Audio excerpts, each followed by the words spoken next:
বাবা মা তাদের ছেলেকে অমরত্ব দিল, তাদের মৃতপ্রায় পুত্রকে অমরত্ব দিতে পারল। এটা একটা মহৎ কাজ। 20 বছর বয়সী একটি ছেলে মোটরসাইকেল অ্যাক্সিডেন্টে গুরুতরভাবে আহত হয়। তাকে গ্রিনাগেলস হসপিটালে ভর্তি করা হয়।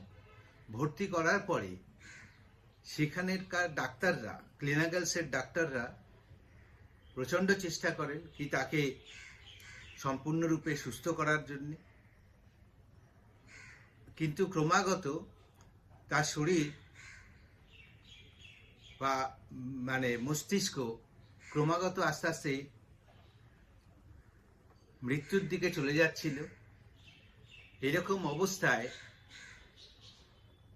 3রা জুন ডক্টরস ডিক্লেয়ার করে যে ছেলেটির ব্রেন মৃত হয়েছে, এবং সেই সময়ই সেই ছেলেটির বাবা মা সিদ্ধান্ত নেয় যে ছেলেটির যে অঙ্গ প্রত্যঙ্গ অর্গ্যানস অন্যকে দান করবে।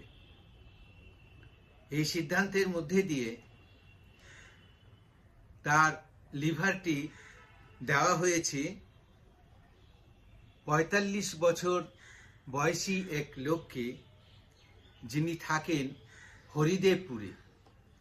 আর একটি কিডনি গেছে SSKM হসপিটালে, অন্য কিডনিটি RNT রবীন্দ্রনাথ টেগোর হসপিটালে গিয়েছে, এবং 2টো চোখের কর্নিয়া দিশা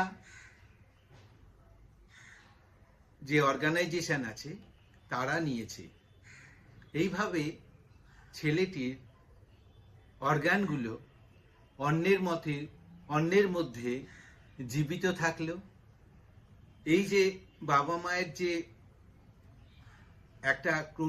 এরকম একটা কঠিন পরিস্থিতিতে এই সব ধরনের সিদ্ধান্ত নেওয়া, এ এক মহৎ কাজ। সবাই করতে পারেন না এই কাজ,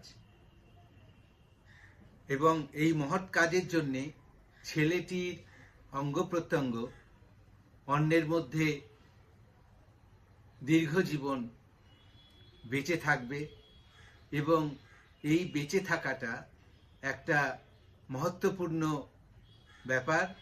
বাবা মায়ের এই যে কাজ, এটা একটা মহত্বপূর্ণ অমরত্ব দেওয়া তার পুত্রকে। নমস্কার।